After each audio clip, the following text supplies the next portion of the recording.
Good evening. Welcome to Divine Speech in African Traditionalism. I am your host, Augustine Ayinibisah, Ayelah. To seek permission to speak, I rise before my father and my mother, the two individuals who taught me right from wrong. I rise before my grandfather and grandmother, whom I call my first ancestors. I rise before the deities, the land deities, the water deities, and the sky deities. I rise before the goddesses, especially the goddess Ma'at, to grant me balance so that this interview will be productive. I rise before the gods, especially the god Yehuti, the God that taught human beings how to read and write and has endowed me with the power of speech to do this work on a weekly basis. And finally, I rise before the Supreme Being, Amon-Ra, who my tradition Bakabko calls Na-Wene, Naba, Lenwene, to grant a staying power, so that after this interview, Ghanians, especially, who are abroad, would rally behind this organization so that we succeed in getting our vote. With this prayer, I know I'm permitted to speak. Ghana was the first African country south of the Sahara to gain independence from its colonial master, Great Britain. It then went on, under the leadership of its founder, Osagyefo Dr. Kwame Nkrumah, to almost single-handedly deliver an entire enslaved race to freedom. With this background, one would think Ghana would be ahead in innovations as far as proper governance is concerned, especially on electoral reform. But not yet. At least not yet. It is almost as if Ghana wants to prove the biblical saying in Matthew 20:16 right by its action or inaction. Ghana, the beacon of African liberation, is way behind when it comes to providing voting rights to all its citizens. This is where the Progressive Alliance movement comes in. Among its goals is to turn the country around, to let the Electoral Commission do its job by implementing legislation that should deliver the vote to the millions of Ghanaians in the diaspora. And as you are well aware, there cannot be an organization without a point man. To articulate this for us today is Mr. Kofi Koranteng, the CEO of PAM. Mr. Koranteng, welcome to Divine Speech. Thank you, Brother Ayala. Thank you so much for welcoming us to your studios, to your audience. We are incredibly appreciative of the honor. Hopefully by the time we're done here today, we'd have met, maybe even perhaps exceeded your expectation of us inviting us to come here. So we're thankful. Good. Now I wanted to read your bio, but I might as well let you do it yourself. Tell us about yourself, your upbringing, and how not all people are dedicated to courses. How you came about doing this thing that when I met you at Ghana Mission, you were able to persuade me that this is a noble cause. Tell us about yourself. Well, thank you again. It's simple. I'm not gonna take. I'm sure we have at some point in our conversation things will pop up. But you know, I was born in Ghana. went to school, like the normal trend, went through England, London, Okay. to be precise, and then I came to the U.S., went to university here, NYU, graduated, worked, and for many years of my life, been finance is my background. Okay. So did many things in terms of projects.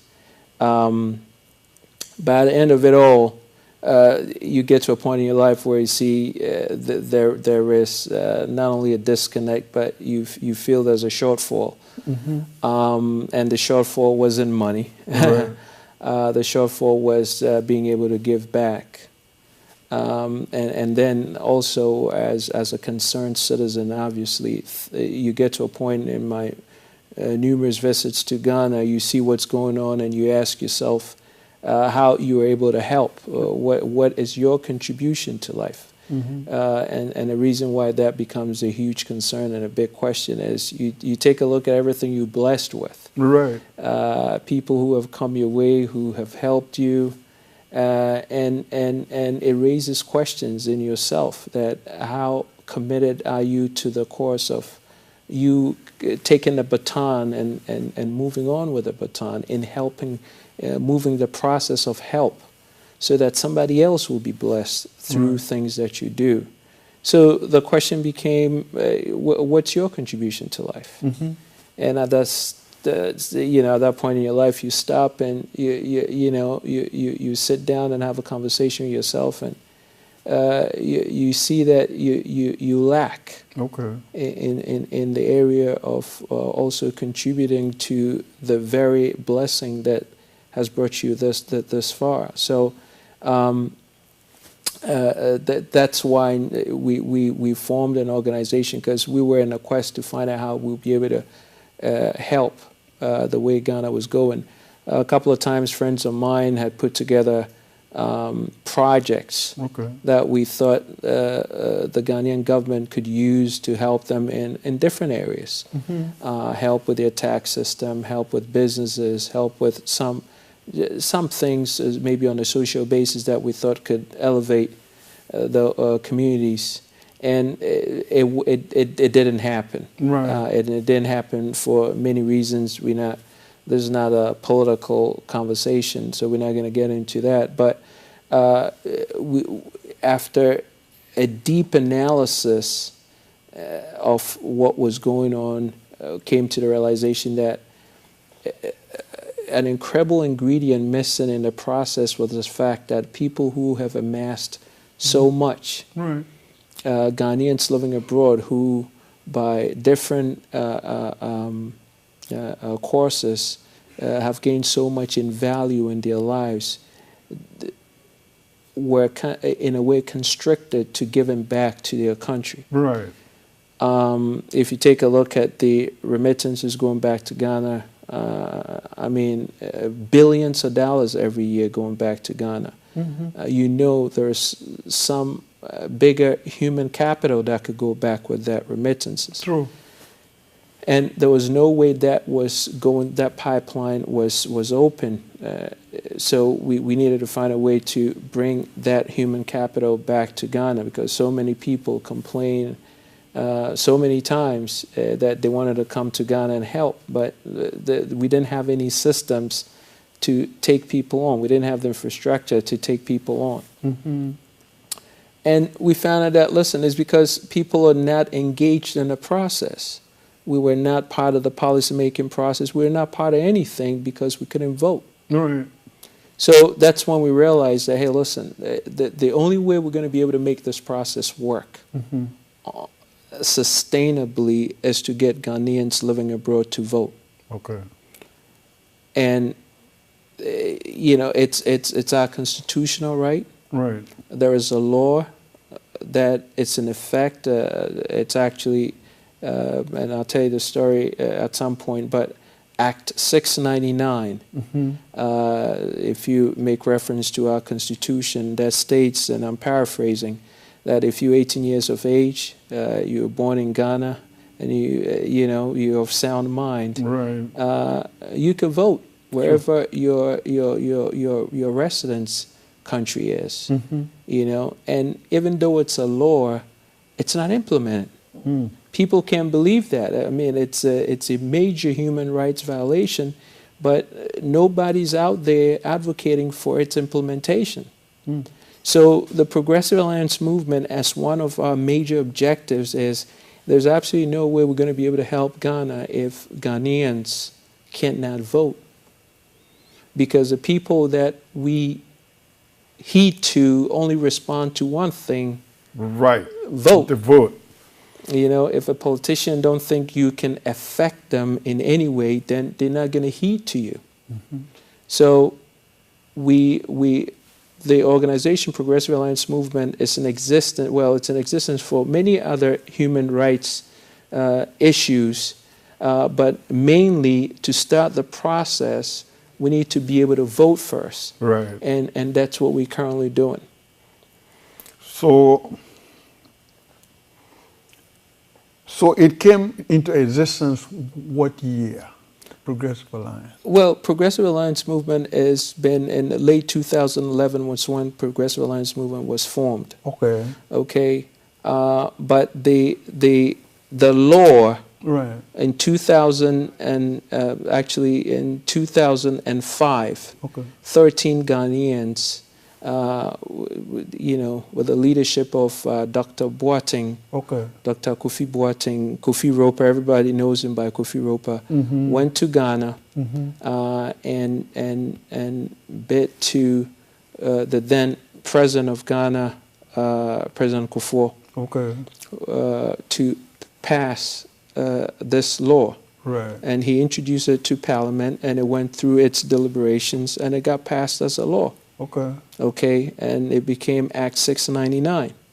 And that came to sanction in February 2006. So it officially became law in February 2006. Right. But it just became law, and everybody forgot about it. So now what we're saying is if Parliament has made it into a law, and they have given it to their responsible agency, which is the Electoral Commission, to implement it, and they have not implemented, we want answers. Why hasn't it been implemented? You know, we don't know why Electoral Commission has not implemented it. You know, and what we're saying is, if the Electoral Commission is saying that they cannot implement a law, they have to give an explanation as to why they can't implement. We don't have such an explanation. So, and there are different school of thoughts as to why the Electoral Commission cannot go forward. But our argument is before it became a law, it was deliberated over in the Parliament. Right. So obviously the knowledgeable representatives in Parliament obviously knew what they were talking about, or at least we like to believe that they knew what they were talking about when it was deliberated upon. So you cannot come back and make a case after it's been deliberated upon and made into law.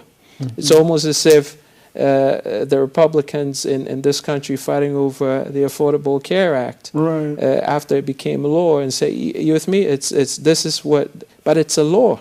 Yes. You with me? So, and obviously our structure in Ghana is a little bit different, so you can't have states contest it like they're doing here as far as the Affordable Care Act is, but it's a law, so implement it. But it hasn't been. So we are we are making our case to the Supreme Court to, since they're the interpreters of the law, to ask them to force the responsible agency of government, which is the Electoral Commission, to implement it. And if they have, at that point, if they have questions, I mean, they have reasons for not implementing it, they're gonna let us know. But the thing is, normally a legislative process takes place, a law is enacted, the president signs the law into effect, and it has to be carried on. Absolutely. How is that possible that in Ghana, an agency of government will refuse both the parliamentary procedures and also the executive signature of a law? Your guess is as good as mine. We're yet to find it out. We don't know. All we know is it hasn't been implemented, and we want to know why. And we want the Supreme Court to compel them to implement it. It's just as simple as that.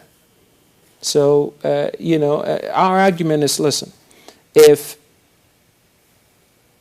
the Ghanaians living abroad had been in Ghana, we would be part of regions, correct? Yes. We would be part of constituencies. Yes. And if that's the case, then obviously an arrangement one way or the other would have been made by the Electoral Commission to accommodate our voting.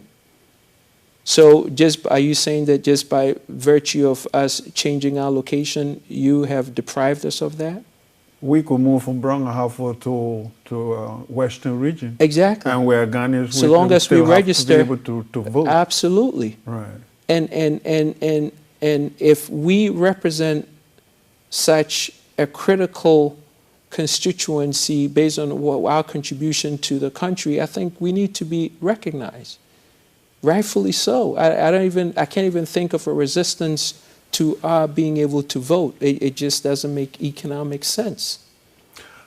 How are the Ghanaian population abroad, how are they responding to you? Most of us don't know anything about ROPAA. That's correct. And I'm wondering why this is not getting to the mainstream Ghanaian organizations. Well, you got to understand, you cannot salivate for something you don't even know you had. Right. So this thing has not gotten explosive because people have not been made to know that they had it in the first place. That's the genius of this whole system. Mm-hmm. People don't even know it exists. And the people who know a little about it don't even know it's a law. They think it's something we are fighting to make it a law. And people keep telling us, hey, listen, they're not going to pass the law. Wait a minute, we're not fighting to get a law passed. It's already a law. Oh, we really? We didn't know it was a law. It is a law. And people are blown away. When we sat down, we had a conversation with Honorable Charles Rangel. Okay. He couldn't even believe it. He was like, wait, you can't tell me, what? You mean it's a law and it hasn't been implemented? What is that? You know? So a lot of the Ghanaians are not even aware of the fact that it is a law. People have heard it in conversations, in debates, political debates, but people think it's not the law. So people don't even think they deserve it. So now, I read Kofi Koranteng's piece, and he's talking about some people are saying that because we don't pay taxes in Ghana, yeah, I mean, we should not be entitled to vote. That's the most ridiculous thing. We sent home, quite honestly, if it wasn't for the fact that we bring in so much remittance power, the economy will probably be collapsed by now. Yes. And it doesn't even make sense because the math of it is if we can put billions of dollars into the economy and you flying over here to solicit, beg, literally beg for money, why don't you come to us? We have a financial interest in the country. Sure. We have our relatives there, we have families, we have projects there that we need to put money into. So it's not a thing of a choice to us, it's a necessity. It has to be done. Right. So if you came to us and you look, you talk to us for money, you would be in a better position to get the money. So in terms of economics, it doesn't even make sense. So it boggles everybody's mind why this has been such a hustle, why everybody's resistant. I mean, there is a big, there are some, there is a mysticism out there because, of course, you understand there are two major political parties in Ghana, okay. The NDC and the NPP. So the NPP is scared that if ROPAA is passed, the NDCs are going to use it against them. And the NDCs are scared if ROPAA is passed, the MPP is going to use it against it, because everybody thinks that their constituencies, people who are sympathetic to these parties, are positioned outside of Ghana. And for whatever grid that they have imaginary, they think that, and it's funny because it's caused a stalemate. Everybody thinks somebody's going to use this against them, and they've ended up not implementing, not causing it to be implemented. Right. So now the country suffers and we in limbo. Okay. You know, so that's the situation now. Now, you know, the Electoral Commission had some help from the European Union. We are trying to implement this biometric machinery in Ghana. Besides the Supreme Court, has your organization tried to contact these various donor nations to see whether they can put pressure on the Electoral Commission to implement this ROPAA? Donor countries or democratic organizations don't put pressure on our Electoral Commission. Okay. If the Supreme Court is not implementing something, there's got to be a reason. Okay. And you cannot begin to solve a problem till you have a deep understanding of the problem. First of all, the Electoral Commission has not even publicly made it aware that they have a problem. So till they make it specific that this is our problem, we can't even begin to solve the problem. So what we're doing is we're causing the Supreme Court to force them to identify what the problem is. Okay. So that once we know what the problem is, then we can then go for help. We don't know what the problem is. Why haven't you implemented it? They haven't been able to tell us. They may know, but it hasn't been told. We don't have a record of how many Ghanaians are in all the different constituencies abroad. We don't know. If they have a website or if they've done some analytical research to prove to us that, hey, listen, we may have too many people than our funding now can accommodate, then we will know it's a money issue. We don't have that. So they need to get to work and let us know. And that's why we're going to the Supreme Court. This is not a matter where we're going to allow them to dance. We're coming to them with big guns, and we're saying, hey, listen, get this thing done. It's our right. Listen, how long are we going to sit on the, and wait? We're not going to wait. The Supreme Court is going to compel them to implement it or tell us why it's not implemented. Because now if you tell us ABC is why we're not implemented, then we know specifically how to take care of it. Now, these are a list of African countries whose citizens participate in the electoral process while abroad.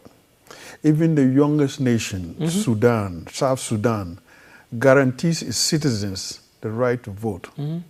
Ghana, the nation that led African liberation, seems to be the last country to recognize that even though some of her citizens are abroad, they are still her citizens. And nonetheless, am I wrong here? You're absolutely right. I mean, this is what blows our minds. And even at the Ghana embassy, from what we have heard, is actually part of they supervise some of these African countries in Ghana. These nations that have citizens in Ghana, Ghana takes care of them. So it's not even the argument of we may not even know what to do doesn't even hold. Why? Is because we do it for other people. So if we could do it for other people, how much more us, your own citizens? So it's a huge concern. And even if we didn't know how to do it, this is not reinventing the wheel. So many nations have been able to do it. So if the Electoral Commission is saying, hey, listen, we don't have a system in place to do this, all you have to do is just look over your shoulder and copy a system from somebody who's done it successfully. That's all. I'm just going to give a list of a few countries in Africa, the date of their independence, and whether they guarantee the vote to their citizens or not. Chad, got their independence on August 11, 1960. They have the vote. Ivory Coast got independence August 7, 1960. They have the vote. Mali got their independence September 22nd, 1960. They have the vote. Mauritania, November 28, 1960. They have the vote. Mozambique, June 25, 1975. They have the vote. Namibia, March 21, 1990. They have the vote. Niger, August 3, 1960. They have the vote. Senegal, August 20th, 1960. They have the vote. South Africa majority rule, April 27, 1994. They have the vote. Ghana, March 6, 1957. We don't have the vote. Yeah. Mr. Koranteng, is there something wrong with us? Well, you know, I don't think there is something wrong with us. This is, of course, this is deliberate. And we can, you know, Ghanaians are beautiful people. Ghanaians are incredibly smart people. But I think the decision to implement this law obviously maybe perhaps miscalculated, maybe overlooked, but I think it's time to move forward and get this thing implemented. We could point fingers, we could say who should have done this, woulda, coulda, shoulda. We're not going to go that route. We want to get it done so we can move forward, because there are good citizens of Ghana who need our help. I'm not saying that Ghanaians living abroad are the only people who could deliver Ghana from its plight. That's not what we're saying. But we're saying that we have something we want to go and help our brothers and sisters with. And we should be able to be allowed to do that. We should not just be disenfranchised. Absolutely. Because I see this is basically what is happening in red states in the United States, that they're creating roadblocks so that other people don't vote. And I think we should not be denied the right to vote either. Not just because of the fact that we're not at home. And when other countries can do it. If they can find the money, the resources to do it, I think we should be able to find the resources too. Yeah. We were looking at some clips about palm on the web. And they're very, very informative. Can you tell us a little bit about them? Well, you know, the people who are involved in PAM, people who are sympathetic to what we're doing, once they know what our situation is and what we're fighting for, are very passionate about what we're doing. Okay. Some people are just darn right out angry. Right. Because they just like you enlisted, it's just unthinkable to have a country you know, like Ghana, with everything that we've been able to do and where we have come from, be a country that's going to deny its citizens living abroad the benefit of voting just to help. So people are passionate, and if you listen to these clips, you would hear people in different ways being very colorful about their expressions as to, you know, how they feel about the leaderships that are in power, that which have come, and where the country is going. I mean, they have their own very colorful expressions as to what's going on. Right. But, you know, one thing that I want to be very clear on is that Progressive Alliance Movement is not a political organization. Okay. It's non-political, non-ethnic, you know, and we deal on the basis of just human rights for Ghanaians. Okay. We're not supportive to any political party. We just want Ghanaians living abroad to have the power to be able to vote so that they could be part of the system of elevating Ghana to a whole different status. That's what we're about. So I just want to make that clear. So I know, you know, people think, oh, well, it has some undertones, or because people, like I said, are very colorful, because this involves a lot of emotion. People are upset with everything that's going on in Ghana, and rightfully so. But our position is we're not political, and we make sure everybody understands and knows that. That's why we are a 501c3 organization with a full tax-exempt status, operating in New York. So that's our position. I see. But you had your inauguration at the Riverside Church? That's correct. Last year, July 12th, we had inauguration at the Riverside Church on Riverside Drive in Manhattan. And we had some great speakers like Herb Boyd, the Honorable Charlie Rangel was our keynote speaker. We had Dr. Boateng there to speak. We had a slew of speakers come in. We had people coming there to speak because they understand the importance of Ghanaians living abroad to vote. Okay, so they came and helped us with the celebration to get the word out, and it was an opportunity also to raise some money for what we are doing, because it is important. Now, I read that, again, going back to Dr. Boateng's article, he talked about fear. And I have never, you know, heard anybody define fear the way Dr. Boateng defined it. What is this fear that Ghanaians who are in decision-making positions are afraid of? Well, Brother Ayala, this is what you need to understand. And now that you talk about fear, what is fear? When you're fearful of something, you anticipate something that has pain related to it. The anticipation of pain is fear. That's what fear is. Now, pain in what form? Pain in a form of what you think maybe perhaps repercussions, consequences of actions that you take may be. So obviously, if you're not doing something right, and even with every decision or every action, there is an equal, or the opposite, an equal reaction to it. So what I'm saying is whatever you do, you know there are consequences, good or bad, correct?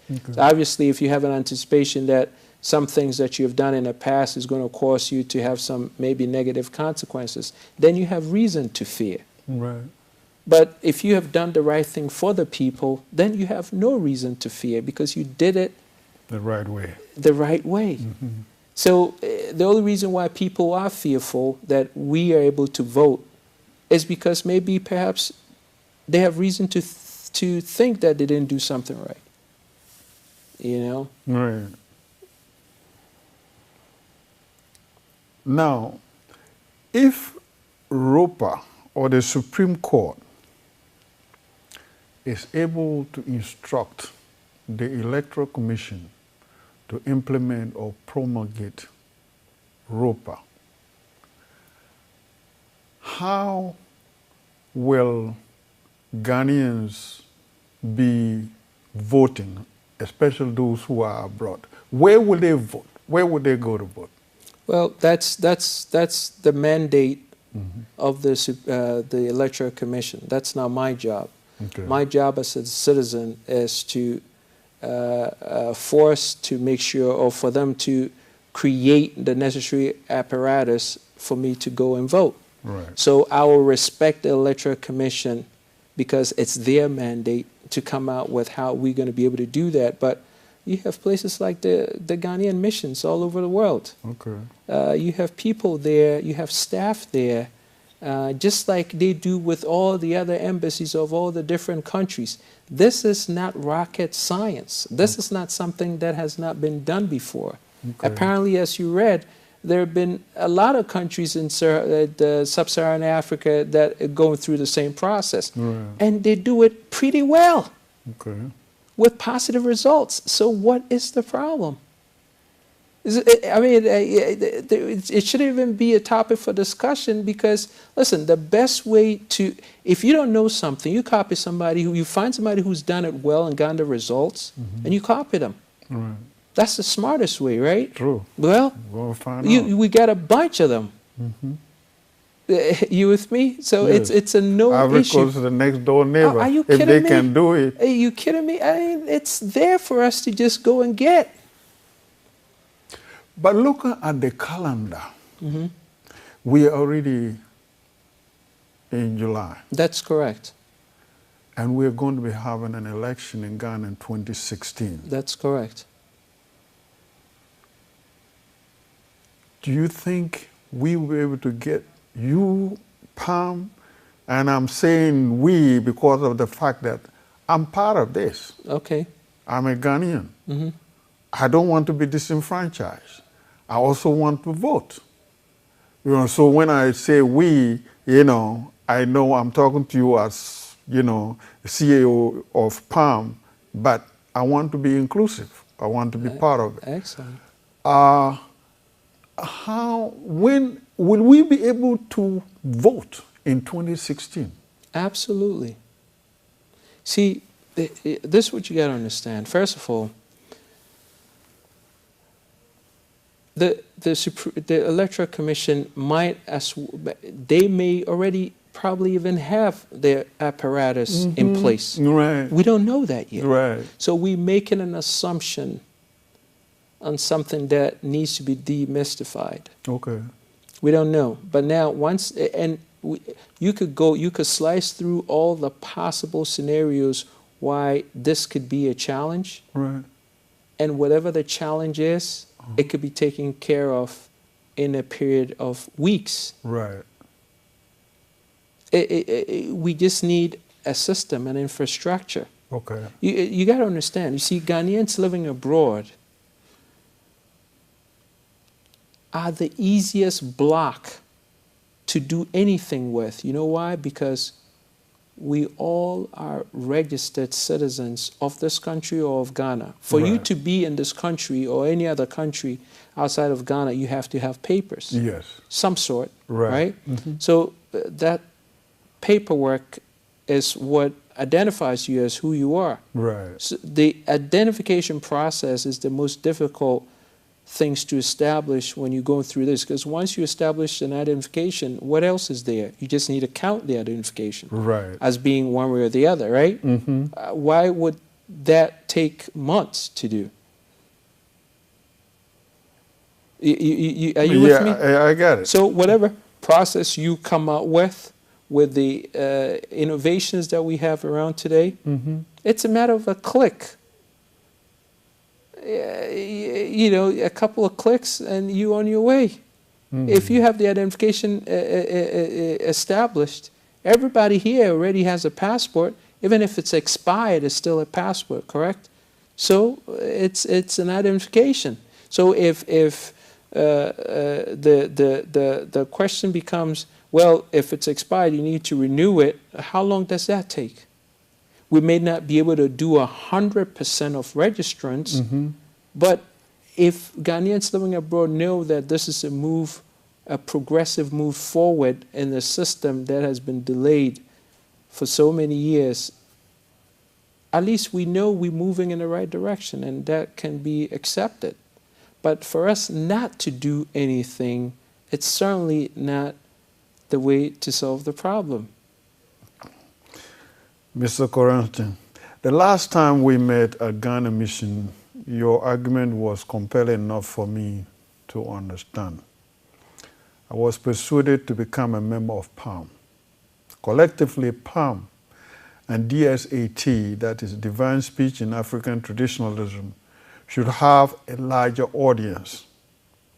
Can you articulate your objectives as you did at Ghana Mission to those who will be tuning in on Saturday when Divine Speech is aired?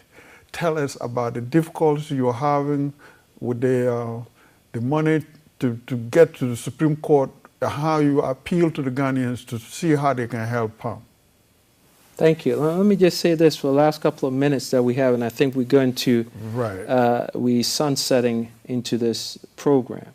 And if you're listening to me, I really want you to take a few minutes to listen very well, because this is incredibly important. This is monumental in terms of the moment that we're in as Ghanaians living abroad.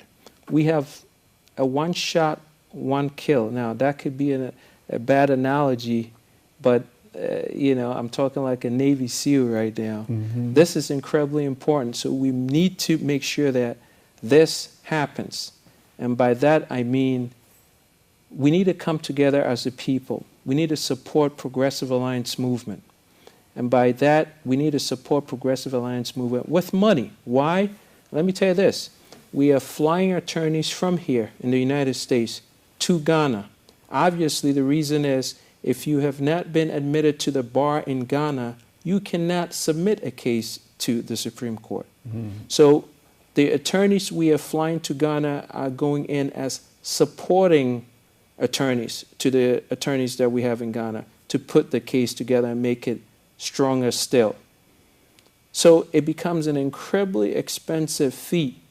And yes, the money has been coming in drips and drabs, and if we don't get this in on time, now we have a lot of commitments, people who want to give us money, but our challenge is the time. We need to have a massive impact in a compressed time strain so we could get all the monies in, pay the attorneys, put this thing through the court system, and get this thing to the Electoral Commission and get it implemented. Okay. And then give them also enough time for them to put together the institutional infrastructures to accommodate our voting so that it will be on time for the 2016 election, general election. So we are calling on you, Ghanaians and lovers of the Ghanaian people. We need your help. We need you to go to our website, PAM, Progressive Alliance Movement, GH.org, PAMGH.org, and donate. Now, donate handsomely and call your friends and family members and tell them to also help you in this regard. We need you. This is our time. This is our moment. We need to make this thing happening. We have a one-time shot. We can't let this thing go by, so join us. Thank you so much for being part of this wonderful program. Brother Ayala, this was beautiful having us come over here to tell us what is so dear to our hearts. And we hope that the entire Ghanaian community, people who know Ghanaians, people who've been to Ghana, will join us in making something that's a basic human rights issue to go through the system. And if you have any influence whatsoever, this is a time you push to make this thing happen so that we'll be able to just pound on our chest and say, hey, listen, when this thing happened, I was part of this movement that made this thing happen. We're so thankful to you. Thank you. Thank you, Mr. Koranteng. African traditionalism is different. Different is not deficient. Different is not devilish. Different is not uncivilized. Different is not ungodly. And different is not primitive either. Africans have used all kinds of methods since time immemorial to connect with their Maker. For those of you who are my regular viewers, I thank you for your patronage. And for those of you tuning in for the first time, continue to tune in because we have just embarked on a study of African traditionalism.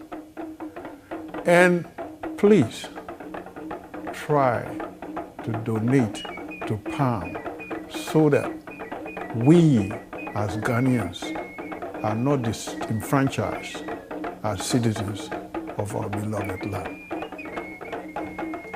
May Amon-Ra, whom my tradition calls now winning, never let winning, continue to bless you. Take care.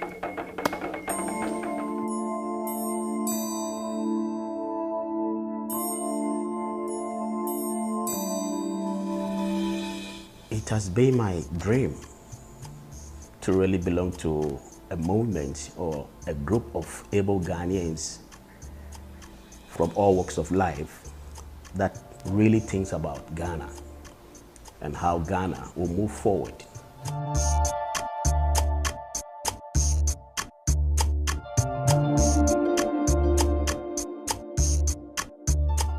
When I heard about Progressive Alliance Movement, I said, this is the time that all Ghanaians, organizations, social clubs, and so on and so forth, should come under one umbrella to have one voice, not only in Ghana, but in the United States as well. Because if we are not united here, we are not going to go anywhere.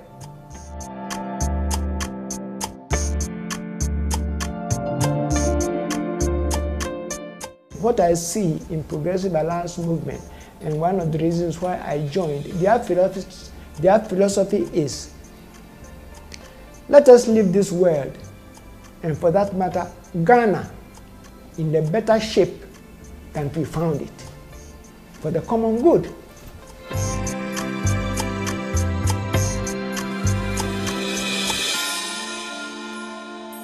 I actually got attracted because this have no money involved. This is a concerned Ghanaians trying to come together to better the future of Ghanaians. And as a young lady or as a Ghanaian, I'm more concerned for my generation to have better economy, to have better leadership. So since there's no money involved and they are actually concerned about helping the people, I got attracted to help and also bring awareness to my age group. We are not a political party. This is a movement, Progressive Alliance Movement. You see, our aims and objective is that our leaders will have to change their ways. Make sure they do what is right. Now, when it gets to a point whereby what we ask we don't get, then we will have to change our focus and become a political party, because what? We want to put someone in place who will do what the people ask him to do.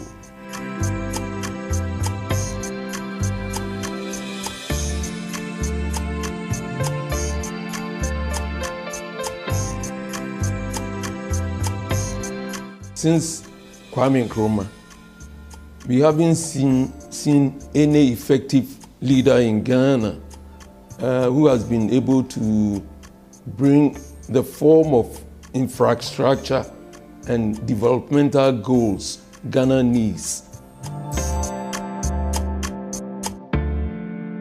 We have realities of life and we have fiction, or when people want to make joke of things. The country that we're coming from, Ghana, is a great country, regardless of what people say or people think. But Ghana has a unique place in the world. Before colonialism, before the white man thought of coming to Ghana, that geographical location had its own unique structure that God Almighty gave to that country. But people with greed and selfishness have decided to turn that country into something else. Now there's a saying in my language, my dialect, if you making a path and you don't look behind you to see if it's straight, you might end up making a crooked path. But the one behind you who sees where you are heading knows exactly that you are not heading towards the right direction.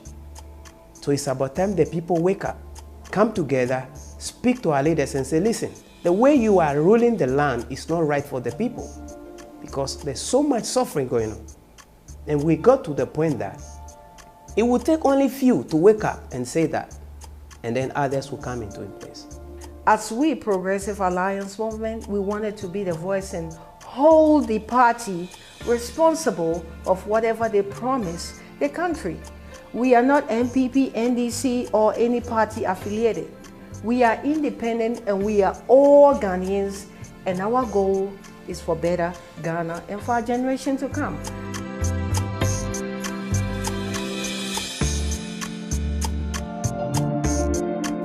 I grew up in Accra, near the High Court opposite the High Court, we have a public building. We call it the community center. And at the entrance, it is written, Kwaboni ehi, Kwaboni ehi of pel, Kanyeme mefe ekomi kehishine. That's also from the Bible. You and I should live together to uplift Ghana. You cannot do it alone, I cannot do it alone. And that is what we should strive for.